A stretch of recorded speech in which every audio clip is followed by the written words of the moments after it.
दोस्तों, समाजवादी पार्टी के अखिलेश यादव और माननीय राहुल गांधी जी का मुस्लिम प्रेम, मुस्लिम परस्ती, मुस्लिम गुलामी की मानसिकता एक बार फिर से उजागर हुई है। अखिलेश यादव ने संसद में ऐसे ऐसे बयान दिए हैं कि वो जब अकेले में वो बयान सुनते होंगे ना, याद करते होंगे, तो उनको खुद भी हंसी आती होगी कि मैं कितनी गलत बातें, कितना झूठ बोलता हूँ, खुद ही हंसते होंगे वो। उन्होंने पहले तो ये कहा सरकार के बारे में, यूपी की सरकार के बारे में, ये तानाशाह सरकार है, ये क्रूर सरकार है। और उन्होंने ये कहा आइसिंग ऑन द केक कि मुसलमानों ने संभल में बहुत ही धैर्य का परिचय दिया, बहुत ही सहनशीलता दिखाई उन्होंने। सहनशीलता में दंगे, धैर्य में पुलिस वालों पर पत्थर, ये एक नई चीज़ है। ये हमारी सेकुलरिज्म में होता है, क्योंकि मुसलमान जब पत्थर फेंकता है, मुसलमान जब सर तन से जुदा के नारे लगाता है, तो वो सेकुलरिज्म होता है, वो धैर्य होता है। और वो हमेशा जब भी मुसलमान ऐसी कोई हरकत करता है, धार्मिक उन्माद फैलाता है, धार्मिक नारे लगाता है, सर तन से जुदा बोलता है, दूसरे धर्म के बारे में बोलता है, तो वो इसलिए बोलता है कि उसको उकसा दिया गया होता है। और जब हिंदू ऐसा कभी बोलता है, अव्वल तो बोलता बहुत कम है, ऐसा नहीं कि बोलता नहीं, कम बोलता है, बोलता है तो वो उकसा रहा होता है। वो जब बोलते हैं तो वो उकसाए हुए होते हैं, हम जब बोलते हैं तो हम उकसा रहे होते हैं। ये है हमारा सेकुलरिज्म का मापदंड। तो अखिलेश जी ने कहा कि ये क्रूर सरकार है। अखिलेश जी, क्रूरता की थी आपके पिताजी ने, क्रूरता वो होती है, आपके पिताजी ने की थी क्रूरता जब राम मंदिर के आंदोलन में कार सेवकों पर, निहत्थे कार सेवकों पर, जिन्हें आप अरेस्ट करवा सकते थे, उन पर गोलियां चलवाई। इतनी गोलियां चलवाई, इतने लोग मरे कि सरयू नदी कुछ टाइम तक, कुछ समय तक लाल हो गई थी। लेकिन कोई दिक्कत नहीं, वो हिंदू मरे थे, आपको तो मुसलमानों को खुश करना था, आपने किया, आपने वही किया जो आप करना चाहते थे और आज भी करने की कोशिश कर रहे हो। वो क्रूरता थी। तानाशाही ये थी कि शिव मंदिर काशी में, काशी के मंदिर में बिना किसी लीगल ऑर्डर के, बिना किसी वैलिड ऑर्डर के, एक मौखिक ऑर्डर आपने पहुंचवा दिया था, पुलिस को वहाँ भेज दिया, बलों को वहाँ भेज दिया कि हिंदुओं की पूजा बंद करा दो। और अगर कोई पूछे कि भाई ये क्या हो रहा है, तो फिर सब जानते हैं क्या होता है। आपने वो बंद करवा दिया, हिंदुओं की पूजा बंद करा दी। वो पूजा चालू करवाने के लिए अभी कुछ महीने पहले ही हिंदुओं को कोर्ट से परमिशन मिली है, हिंदुओं को कोर्ट जाना पड़ा। आपने मुसलमानों के लिए, मुसलमानों को खुश करने के लिए वहाँ पे हिंदुओं की पूजा मौखिक ऑर्डर से बंद करवा दी। ये होती है तानाशाही। क्रूरता और तानाशाह आप करते थे। ये जो हो रहा है, ये हो सकता है, इसमें ऐसा नहीं है कि सब काम बिल्कुल वैसे ही हो रहे हैं एकदम से राम राज्य वाले, लेकिन ये उसको ठीक करने के लिए हो रहा है और ये ज़रूरी है। और आपने बात की धैर्य की, मुसलमानों के धैर्य की, बड़ी जल्दी आपको उनके धैर्य का परिचय मिल गया, बड़ी जल्दी आपने उनकी सहनशीलता की तारीफ़ें करनी शुरू कर दी। और हिंदू जो कितने 100 सालों से राम मंदिर के लिए लड़ा, शांतिपूर्ण तरीके से अपनी बात रखता रहा और कोर्ट में केस लड़ा, वो कोर्ट जहाँ केस का निर्णय आने में उसको पता है सालों लग जाएंगे, लेकिन हिंदू ने अपनी सहनशीलता नहीं छोड़ी, अपना धैर्य नहीं छोड़ा और कोर्ट ये भी बोला कि कोर्ट का जो ऑर्डर आएगा वो माना जाएगा। उसमें आपको कभी धैर्य नहीं दिखा, सहनशीलता नहीं दिखी। बस जो मुसलमान कर दे वो ठीक, जो हिंदू कर दे वो गलत। और दोनों, राहुल गांधी और अखिलेश यादव, ये इस फिराक में हैं कि कब इनको संभल जाने का मौका मिले।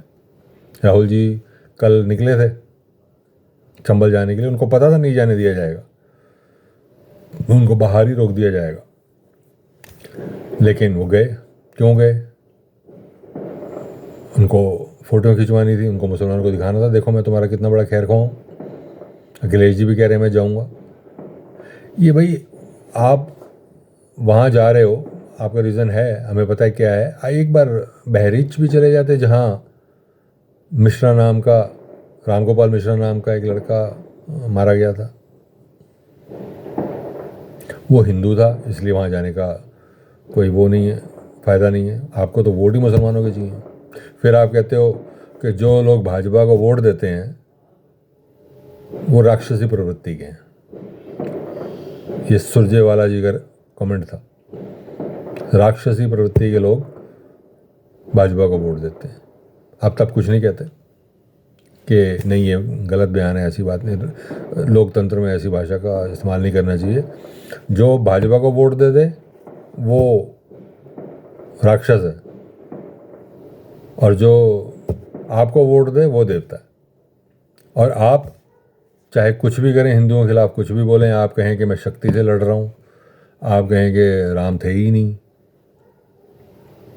बाकी धर्मों में भी ऐसी चीज़ें हैं जिन पर विश्वास नहीं किया जा सकता, लेकिन साइंस के हिसाब से विश्वास नहीं किया जा सकता, या प्रैक्टिकल के हिसाब से विश्वास नहीं किया जा सकता, लेकिन धर्म धर्म होता है। और जो राम करोड़ों हिंदुओं के मन में है वो झूठा नहीं हो सकता।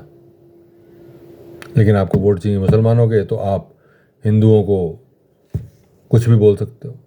वैसे तो मुसलमानों को भी सोचना चाहिए कि जो अपने धर्म का ही नहीं है, जो वोटों के लिए आज अपने धर्म को गाली दे रहा है या गाली सुन रहा है, वो कल हमारा क्या होगा। कल उसको उधर से वोट मिलेंगे ज़्यादा तो वो उधर हो जाएगा।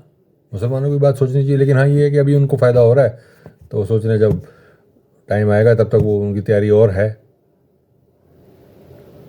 तो हिंदुओं, ये तुम्हारी औकात है कि बहरीच में एक हिंदू मारा जाता है तो कोई दिक्कत नहीं है, वहाँ आज तक इन्होंने कंडेम भी नहीं किया कि मारा गया गलत है। यहाँ जो लोग पत्थर फेंक रहे हैं, जो पुलिस को मार रहे हैं, पुलिस पे गोलियां चला रहे हैं, पाकिस्तान की बनी हुई गोलियां मिली हैं संभल में, जो लोग ये उपद्रव कर रहे हैं वो इनके वोट बैंक हैं। उनके लिए ये आंसू बहा रहे हैं, उनके लिए संसद में आवाज़ उठा रहे हैं, उनके लिए ये पुलिस को गाली दे रहे हैं, प्रशासन को गाली दे रहे हैं, योगी जी को गाली दे रहे हैं। और उनसे मिलने इनके नेता जेल भी जा रहे हैं और आके कह रहे हैं हमें तो रोना आ गया बच्चों को देख के। एक बार वो मैडम रोई थी बाटला हाउस एनकाउंटर के बाद, सारी रात रोती रही थी वो, क्योंकि वहाँ उग्रवादी मारे गए थे। एक इंस्पेक्टर मरे थे, मोहन चंद शर्मा, उनके लिए कोई नहीं रोया था, क्योंकि उस इंस्पेक्टर ने गोली चलाई थी मुसलमान पर। वो उग्रवादी पे नहीं चलाई थी, मुसलमान पर चलाई थी।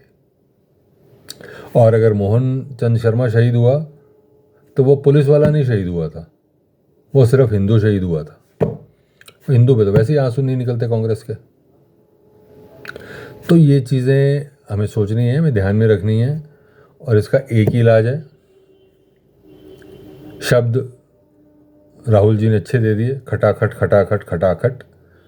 उन्होंने कहा था पैसे देंगे, हम कह रहे हैं हम वोट देंगे उस पार्टी को जो, जब तक ये लोग सीधे नहीं हो जाते तब तक हमें उस पार्टी को सपोर्ट करना है, ताकि इन लोगों को भी लगे हाँ हिंदू भी जीने लायक है, हिंदू भी एग्जिस्ट करने के लायक है, हिंदू भी इंसान है। हिंदू सिर्फ एक चलती फिरती लाश नहीं है कि आके वोट डाल जाए और फिर दफ़ा हो जाए, उसको गाली भी देते रहो, बेइज्जती भी करते रहो, उसके धर्म के बारे में अनर्गल शब्द बोलते रहो, कुछ बोलते रहो, कोई दिक्कत नहीं है। लेकिन इसके लिए थोड़ा सा हमें भी जागरूक रहना पड़ेगा। अगर आपको फिर भी लगता है, आपको किसी को लगता है भाई कांग्रेस को वोट देना है, बीजेपी को नहीं देना, किसी और पार्टी को देना है, तो ठीक है, आपकी चॉइस है, ये लोकतंत्र है। गलत है मेरे हिसाब से, एटलीस्ट अभी इस टाइम के लिए तो गलत है, अगले कम से कम 15 साल के लिए गलत है। तो कम से कम आपको उस आदमी को जो बीजेपी के अलावा इंडी ठगबंधन के किसी पार्टी को वोट देना चाहता है, कम से कम आवाज़ उठानी चाहिए कि भाई ये क्या हो रहा है, आप ऐसा क्यों कर रहे हो, आप हिंदू को कीड़ा मकोड़ा मलेरिया क्यों कहते हो। हम लोग ये कह के निकल जाते हैं यार राजनीति में सब कुछ चलता है, और इसी का वो लोग फ़ायदा उठाते हैं। हम कई लोग, एक किसी से मेरी बात हो रही थी, वो कह रहे थे नहीं ये जब पावर में आ जाएंगे ना सुधर जाएंगे। पावर में आके कुछ सुधरता है? सत्ता में आके कुछ सुधरता है? सत्ता में आने के लिए तो काम अच्छा आदमी करता है, कोई पार्टी अच्छा काम करती है, सत्ता में आने के बाद सुधर जाएंगे ये लोग? फिर तो उनको लगेगा कि जिस फॉर्मूला से हम आए हैं सत्ता में वो बढ़िया फॉर्मूला है, उसी को चलने दो, 5 साल के लिए तो आए ना। तो जब तक इनकी ये मानसिकता नहीं बदलती, जब तक ये हिंदू को इंसान नहीं समझते, जब तक ये हिंदू को इस देश का बराबर का सिटीज़न नहीं समझते, जब तक इनकी नींद नहीं खुलती, तब तक आप अपनी आंखें खोल के रखिए। हर मौके पर इनको बताइए कि हम भी इंसान हैं, हमें भी जीना है, हमें भी बराबर की इज्जत चाहिए, हम भी इस देश के नागरिक हैं। जय हिंद, वंदे मातरम, जय श्री राम।